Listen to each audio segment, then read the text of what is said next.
E a gente tem assim histórias que passaram lá pelo presídio, né, por ser um espaço central de todo mundo passar por lá, de chegar pessoa presa com, depois comprovado comprometimento mental, que hoje estamos no hospital.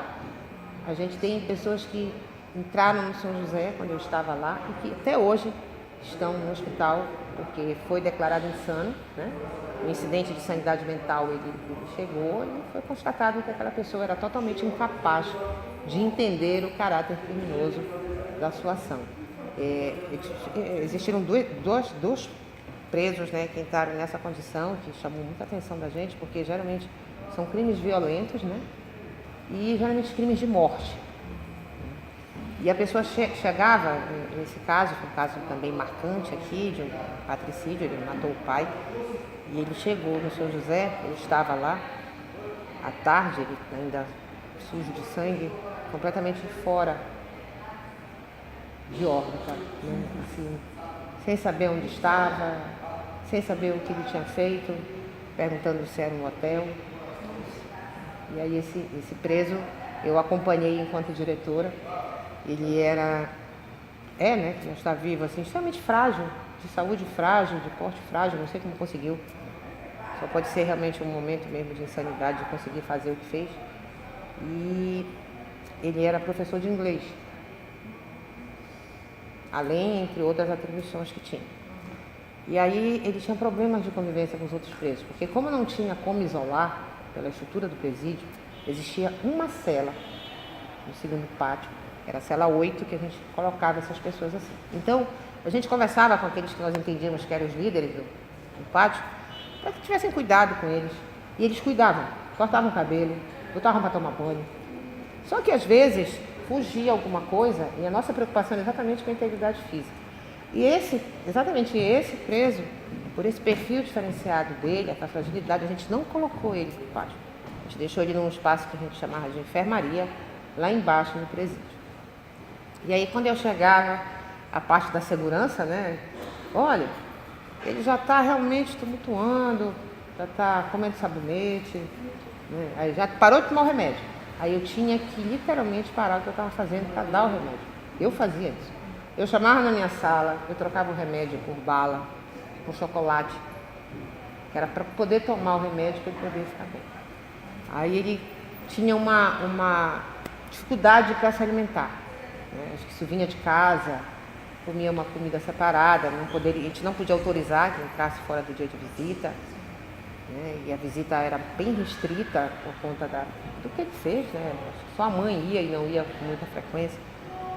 Aí eu comprava hambúrguer para ele poder comer, porque preocupada dele, ele estava sob a responsabilidade do Estado, indiretamente sob a minha responsabilidade.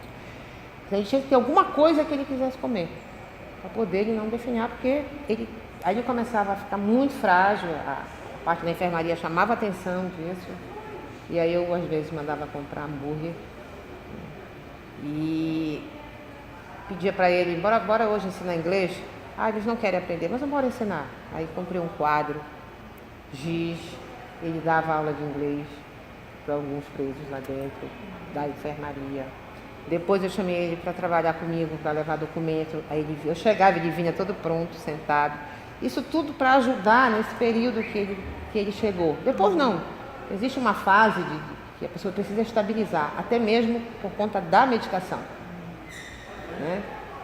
E aí quando a medicação estabilizou, ele pôde realmente ir para o bloco, né, e continuar lá, recolhido em tratamento pela sua condição mental, né? E teve uma outra situação assim bem marcante comigo, que dessas pessoas com deficiência, que as pessoas diziam assim, alguém é doido só se ele rasgar dinheiro ou se ele comer fezes. E literalmente eu vi um preso fazer isso. Era um domingo, né, o chefe de segurança me ligou, dizendo que esse preso estava isolado já, tinha que isolar na sala forte, e que literalmente ele estava passando fezes pelo corpo, estava comendo fezes, e eles não sabiam mais o que fazer. E aí eu saí da minha casa no domingo à noite e fui para lá para São José. Aí quando eu cheguei, ele lá tinha onde saía água, um chuveiro, direto ligado, ele sentado embaixo e fezes por todo lugar, passando, uma coisa dantesca. E aí eu cheguei, ei Luiz, falando, né? E o que é isso? Aí ele rindo, não tinha tomado remédio. Aí eu fui negociar com ele. Primeiro, a negociação foi para ele vestir uma cueca. Aí vestiu, e aí foi, a gente conseguiu que ele fechasse a torneira. E aí, vamos negociar. Aí um chocolate que eu já levava no bolso, cigarro que eles fumavam. E aí até que eu consegui que ele tomasse a medicação e que ele tomasse um banho com sabonete. E aí depois dele mesmo lavou a cela.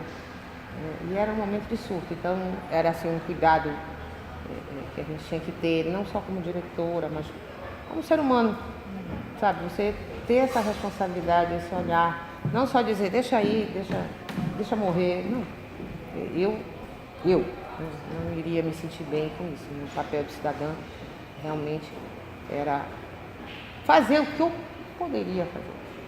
Porque não existia mais manicômio, como não existe mais, e a gente tinha que administrar essas rotinas dentro do próprio presídio, e é bom se destacar que os presos também ajudavam bastante a cuidar desse perfil que ficava dentro do São José, que hoje, ainda bem que tem um local adequado, né? Depois da desativação do São José, teve um local adequado para custodiar essas pessoas que têm, que sofrem, né? Que acabam sendo submetidas a um incidente de sanidade mental e tem essa tutela aí a ser resguardada pelo Estado.